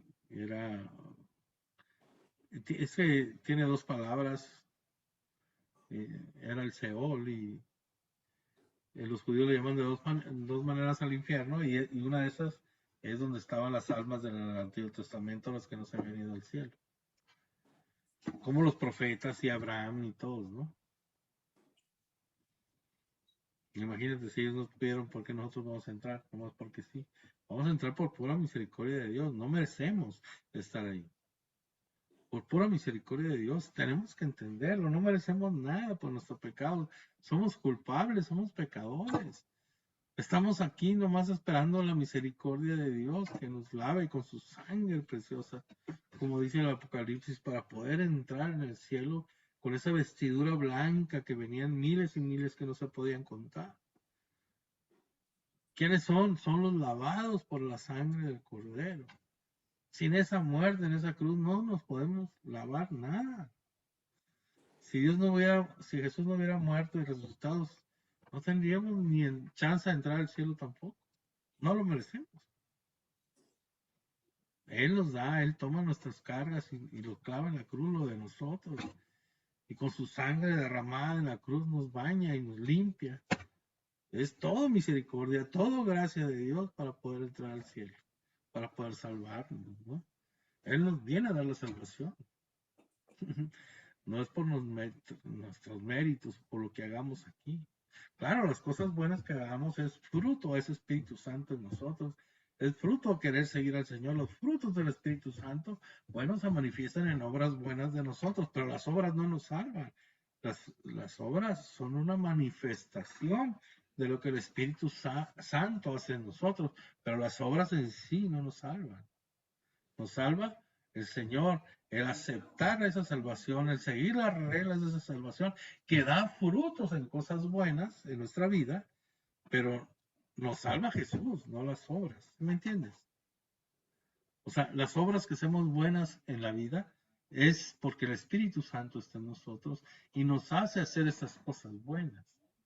Yo no puedo ser un filántropo, no creo en Dios ni nada y puedo ayudar a gente, pero no, ahí no hay salvación porque no lo hago por el Señor. ¿Sí me entienden? Aunque el Señor utiliza hasta el mismo diablo para ayudarnos, ¿verdad? O sea, así es, Dios hace lo que Él quiere y de lo malo saca lo bueno, ¿no? Y como de la muerte en la cruz sacó la salvación de toda la humanidad, de todos los tiempos. ¿Quién más quiere opinar? Araceli, ¿quieres opinar? Hello. Parece que Araceli no quiere opinar. Bueno, pues vamos a darnos gracias a Dios. Ya no quieren hablar mucho, están muy cansados, yo creo, hoy. En el último párrafo del 14, de aquí del versículo 14 del 34, allí sí no le entendí. Dice, la sal es una cosa buena, pero si la sal deja de ser sal, ¿con qué se la salará de nuevo? Ya no sirve para el campo ni para estiércol, se tirará fuera. Escuchen pues, si tienen oídos. Ahí no lo entendí. No lo entiendes. La sal, No. ¿qué es la sal? Da sabor al caldo. Uh-huh. Si esa sal que le da sabor a la comida, al caldo, a la vida, no sirve, ya no sala, ya no le da sabor, ¿para qué lo usas? No sirve ni para echarla al estiércol, no sirve para echarla en nada. La dejas fuera y esa se deja fuera. ¿Qué pasa con los predicadores que predican mal? Que pierden la sal, que te predican cosas que no son ciertas, que se apartan de la doctrina de Cristo, que se apartan de la palabra de Dios y comienzan a hablar cosas que no es la sal, ya no es Dios el que habla, eres tú el que hablas, ya no tienes ese sabor del Señor, ese fuego del Señor, estás hablando una sal sin sabor y estás así, ¿qué hace? En vez de una sal que no sirve, pues no va a dar sabor a nadie. Y estás tú compartiendo esa falsa doctrina a la gente y pues no nomás te vas a quedar esa persona fuera del reino de Dios, sino todos los que te escuchan y te siguen también. Y se quedan fuera. Si los discípulos del Señor tienen al Espíritu Santo y con ese fuego van y predican y dan su vida por el Señor, van a dar sabor a la tierra, van a darle sabor al pueblo, van a darle eso que les falta. A un caldo sin sal, pues algo le falta. A ver, prueba, no, le falta sal, ¿verdad? Entonces, ¿qué le falta? Le falta ese condimento que es el mismo Señor que nos viene a dar su amor. Y cuando no es así, cuando es falsa la sal, cuando ya no sala nada, no tiene sabor, pues no sirve de nada. La sal sigue siendo sal, pero ya sin sabor, sin nada, porque le cambian la doctrina, cambian lo que predican, cambian la palabra de Dios a su antojo, ¿no? Y a su creencia. Entonces, por eso tratamos de darle. Les dije cuando comenzamos el estudio de la Biblia, según la doctrina de la iglesia, vamos a hablarlo, vamos a decirlo, vamos a estar aquí comentando todo según la doctrina de la iglesia, no según yo crea. Nos vamos a guiar por lo que dice la doctrina, cómo entiende la palabra de Dios la doctrina, cómo le explica la iglesia católica la doctrina de Dios. Para no tener errores y para no poder, pues, andar con cosas. Diciendo Evangelio según Martín, no, ¿verdad? Es Evangelio según San Lucas, explicados como la iglesia católica lo entiende y lo enseña. Y el AGA es la que ha atesorado esta doctrina de los años de Jesús, la ha cuidado la doctrina, ha habido muchas herejías y todo, ha habido persecuciones por las herejías de los católicos de todos los años, de los mismos católicos y así, ¿no? Los años 300 y 400 estuvieron llenos de eso, de herejías y de persecuciones y de martirio de la gente que defendía la sana doctrina. Y por ejemplo en el 320, 315, 325 estuvo muy fuerte lo de Arriano. Y pues fueron unas broncas tremendas, ¿no? En el concilio, en el 325 fue una casi guerra, que donde quedó declarada bien la doctrina de la iglesia, pero después, años después, se aliaron con un emperador romano y vinieron a perseguir a San Atanasio y a todos los que estaban a favor de la doctrina sana, y ellos se quedaron en el poder y ya duró otros años y ya fueron también quitados de ahí, así que fue un relajo. Y grandes hombres, se hicieron arrianos, grandes pensadores. Yo he leído algunos buenos y se hicieron herejes.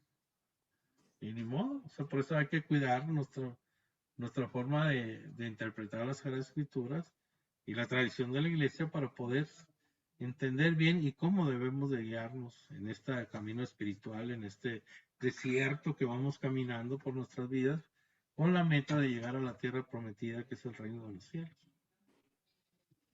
¿Algo más?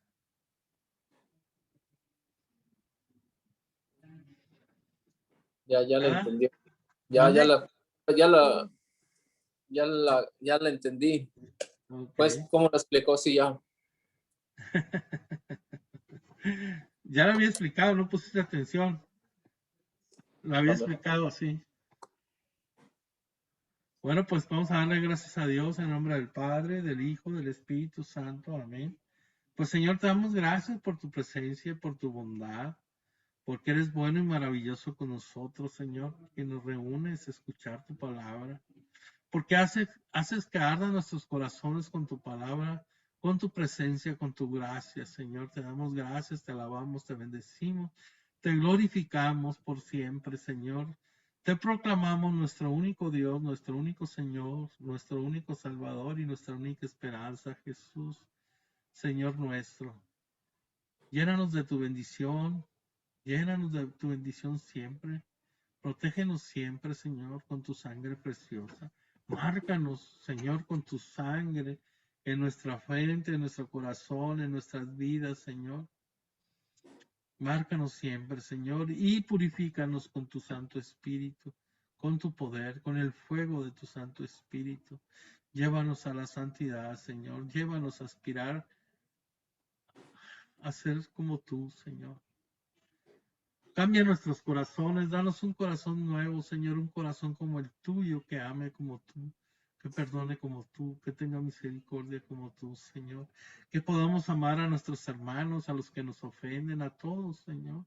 A nuestros enemigos como tú dijiste ese día que estabas clavado en la cruz, Padre. Perdónalos porque no saben lo que hacen, Señor. Danos esa valentía, Señor, para caminar con esa valentía de transformarnos y pedir que vayamos muriendo a nosotros mismos para que tú vivas en nosotros, Señor. Llévanos a la santidad. Ven, Espíritu Santo, y derrámate en nosotros. Ven, Espíritu Santo, y transfórmanos. Ven, Espíritu Santo, y quémanos con el fuego de tu amor. Quema todo lo que no sea tuyo en nosotros y transfórmanos según tu voluntad. Llévanos a la santidad, Espíritu Santo. Derrama tus dones y carismas, derrama tu poder en nosotros, derrama tu fuerza, Señor. Nosotros somos muy débiles, somos poca cosa, Señor. Necesitamos de ti, Espíritu Santo. Necesitamos que intercedas por nosotros, necesitamos que nos transformes. Necesitamos de tu presencia en nuestras vidas, Espíritu Santo, para dar testimonio que Jesús es nuestro Señor, para gloria de Dios Padre. Ven, Espíritu Santo, ven, Espíritu de Dios. Ven, ven, Espíritu Santo. Ven y prende nuestros corazones con el fuego de tu amor. Ven, Espíritu Santo, ven. Ven y sana nuestros corazones, sana nuestro pasado, presente. Sánanos, libéranos con tu poder, Espíritu Santo. Libéranos, libéranos. Aquí estamos, Señor, esta noche. Delante de ti, Jesús, te abrimos la puerta de nuestro corazón para que entres y vivas con nosotros para siempre. No nos dejen de un instante porque nos perdemos, Señor Jesús. Márcanos tu nombre en nuestros corazones para que cada latido de nuestro corazón diga tu nombre, Señor. A ti, Mamita María, te pedimos que intercedas en todo momento para nosotros y que nos lleves de la mano hacia tu Hijo bendito. Todo esto, Padre, te lo pedimos en el nombre de tu Hijo Jesucristo, orando en el poder del Espíritu Santo, con la intercesión de María Santísima, nuestra Madre. Amén. En el nombre del Padre, del Hijo y del Espíritu Santo. Amén.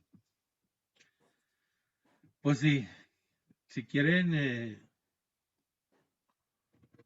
seguimos